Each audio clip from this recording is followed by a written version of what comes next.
पूर्वी शिवसेनेचा वर्धापन दिन म्हटलं की शिवसैनिक संबंध महाराष्ट्रातून स्वखर्चाने मुंबईला यायचे. मुंबईत मराठी माणसांचा मेळावा भरायचा. पण आता एक वेगळं चित्र पाहायला मिळतं. शिवसेनेचा वर्धापन दिन म्हटलं की आता प्रश्न विचारायला जातो, कोणता शिवसेनेचा? शिंदे सेनेचा की उद्धव ठाकरे गटाचा? 2022 मध्ये शिवसेना फुटली आणि तेव्हापासून एकाच पक्षाचे दोन मेळावे होऊ लागले. आधी मराठी माणसाचे नेतृत्व करणाऱ्या शिवसेनेचे दोन नेते आता मुंबईच्या दोन टोकांवर एकाच दिवशी वर्धापन दिन साजरा करतात. काल शिवसेनेचा 60वा वर्धापन दिन साजरा झाला. एका बाजूला षण्मुखानंद सभागृहात उद्धव ठाकरेंनी भावनिक आव्हान होते, तर दुसऱ्या बाजूला गोरेगावच्या नेस्को सेंटरमध्ये एकनाथ शिंदे गरजत होते की हा फक्त ट्रेलर आहे.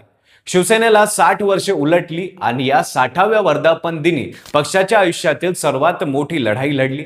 आज आपण पाहणार आहोत की वर्धापन दिनाच्या भाषणात काय घडलं, कोण बोलले आणि महाराष्ट्राच्या राजकारणासाठी या भाषणाचा अर्थ आहे का, सविस्तर पाहू या व्हिडिओच्या माध्यमातून. नमस्कार, मी पंकज आणि तुम्ही पाहताय कसं काय. शिवसेनेची स्थापना बाळासाहेब ठाकरेंनी 19 जून 1966 रोजी केली होती.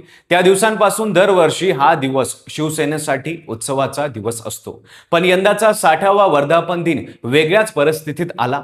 ऑपरेशन टायगरच्या नावाने उद्धव ठाकरेच्या पक्षातून 6 खासदार शिंदेच्या गटाकडे जाण्याची चर्चा महिन्याभरापासून सुरू होती. या 6 खासदारांनी उघडपणे ठाकरेंपासून फारकत घेतली होती. अशा वातावरणात दोन्ही गटांनी एकाच दिवशी स्वतंत्र मेळावे घेतले. शिवसेनेच्या मेळाव्यात ते 6 बंडखोर खासदार व्यासपीठावर येणार असल्याच्या चर्चा आधीपासून सुरू होत्या. महाराष्ट्र या दोन मेळाव्याकडे एका वेगळ्याच उत्सुकतेने पाहत होतं. षण्मुखानंद सभागृहात उद्धव ठाकरेच्या मेळाव्याला कार्यकर्त्यांची मोठी गर्दी होती. ठाकरेंनी भाषणाच्या सुरुवातीलाच आपल्या होणाऱ्या टीकेला उत्तर दिलं. मी कार्यकर्त्यांना भेटत नाही, नेत्यांशी संपर्क नाही असे आरोप केले जातात. पण याच माणसांना निवडून आणण्यासाठी मी लोकसभेत प्रत्येक मतदारसंघात 6 ते 10 सभा घेतल्या होत्या. मी गर्व करत नाही, कारण लोकांना उद्धव ठाकरेला नाही तर उद्धव बाळासाहेब ठाकरेला किंमत आहे हे मला माहित आहे, असे ते म्हणाले. त्यानंतर त्यांनी फुटीर खासदारांवर थेट हल्ला चढवला. बाळासाहेबांसाठी मराठी माणसाच्या रक्तात स्वाभिमान रुजवला. त्यात ही भेसळ कुठून आली, ही कोणाची औलाद आहे असा थेट सवाल करत त्यांनी गद्दार म्हणत गेलेल्या खासदारांवर हल्लाबोल केला. जे आज निघून गेले त्यांनी मोदीची लाट असताना सुद्धा बाळासाहेबांच्या नावावर मतदारांचा विश्वास मिळवला होता. त्या मतदारांची माफी मागतो असेही ते म्हणाले. भाजपच्या फोडाफोडीच्या राजकारणावर बोलताना ठाकरे म्हणाले की भाजप आता कोणासमोरचे बटन दाबा, तो उद्या आमच्याकडेच येणार असे म्हणायला लागला आहे. शेतकऱ्याच्या मालाला हमीभाव मिळत नाही, पण गद्दारांचा हमीभाव मात्र ठरलेला आहे. अशा शब्दात त्यांनी भाजपावर घणाघण केला. काँग्रेस सोबत बोलताना ते म्हणाले की काँग्रेसने कधी आमच्यावर डोळे वटारले नाही, आमच्या माणसांना कधी मुख्यमंत्री केले नाही, पण शिवसेना मुळासकट उखडण्याचा प्रयत्न भाजप करतो, त्यामुळे काँग्रेस हा खरा मित्र आहे असे त्यांनी स्पष्ट केले. दुसऱ्या बाजूला गोरेगावात एकनाथ शिंदे आपल्या भाषणांची सुरुवातच आव्हाने केली. बऱ्याच जणांच्या नजरा लागल्या आहेत की व्यासपीठावर कोण येणार, पण आज टायगर तुमच्या समोर खडा आहे असे सांगत त्यांनी वातावरण तापवले. काही कुत्रे एकत्र येऊन भुंकत आहेत, पण शेर एकटा येतो, शेर एकटा असतो, टायगर शिकार करतो असे म्हणत त्यांनी उद्धव गटावर निशाणा साधला. शिंदेनी नरेंद्र मोदीचे कौतुक करताना सांगितलं की मोदींनी राम मंदिर आणि कलम 370 हटवणे अशा बाळासाहेबांची स्वप्न पूर्ण केली.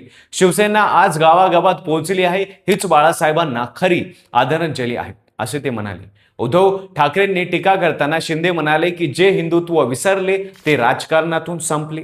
जिवंतपणी बाळासाहेबांना त्रास दिला आणि त्यांच्या निधनानंतर बाळासाहेबांनी ज्यांचा तिरस्कार केला त्यांनाच तुम्ही जवळ गेले असा थेट आरोप त्यांनी ठाकरेंवर केला. ज्या निवडणुकीत उठावात सोबत असलेल्यांपैकी एकही निवडून न आल्यास राजकारण सोडेल असे मी म्हणालो होतो. आमचे 40 आमदार होते आणि 60 निवडून आणले असे सांगत शिंदेंनी आपल्या यशाचे आकडे मांडले. तर दुसरीकडे उद्धव ठाकरेंनी भाषणाच्या शेवटी आपल्या कार्यकर्त्यांना एक प्रश्न विचारला, ज्याने सभागृहात शांतता पसरली आणि काही क्षणानंतर जल्लोष झाला. ठाकरे म्हणाले, मी गेल्या 12 ते 14 वर्षांपासून तुमच्या नेतृत्वाची जबाबदारी सांभाळतो आहे.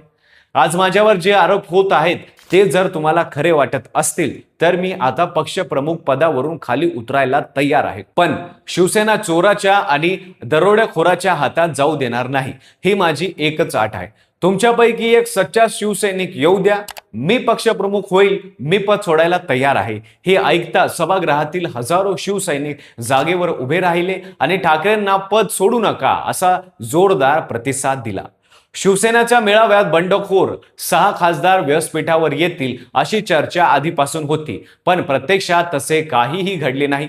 ते खासदार मेळाव्याला हजर राहिले नाहीत, त्यामुळे ऑपरेशन टायगरचा पुढचा टप्पा अजूनही बाकी असल्याचे दिसते. शिंदेंनी हा फक्त ट्रेलर आहे असे म्हणत पुढे मोठ्या हालचालीचे संकेत दिले, पण ते कधी ते मात्र सांगितलं नाही. उद्धव ठाकरेंच्या बाजूने पाहिल्यास त्यांनी या मेळाव्यात कार्यकर्त्यांमध्ये इमोशनल वातावरण निर्माण करण्यात यश मिळवले, परंतु 6 खासदारांची बंडखोरी अजूनही कायम आहे आणि त्यांचे राजकीय भवितव्य अनिश्चित आहे. महायुतीमध्ये शिंदे आणि देवेंद्र फडणवीस यांच्यातील संवाद चांगला असल्याचे शिंदेने जाहीरपणे सांगितले. महाराष्ट्राच्या राजकारणातील ही उलथापालथ पुढेही सुरूच राहणार असल्याचे चित्र आहे.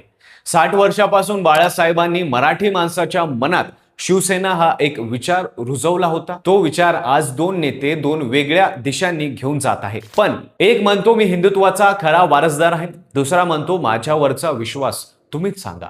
पण बाळासाहेब ज्या सामान्य मराठी माणसांसाठी उभे राहिले त्याला नक्की कोण हवे आहे हे ठरवण्याचा अधिकार शेवटी त्याचाच आहे.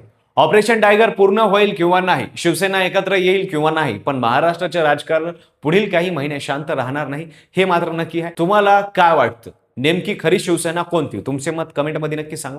व्हिडिओ आवडला असेल तर लाईक करा, चॅनलवर नवीन असाल तर चॅनलला सबस्क्राईब करायला विसरू नका आणि पाहत राहा फक्त कसं काय.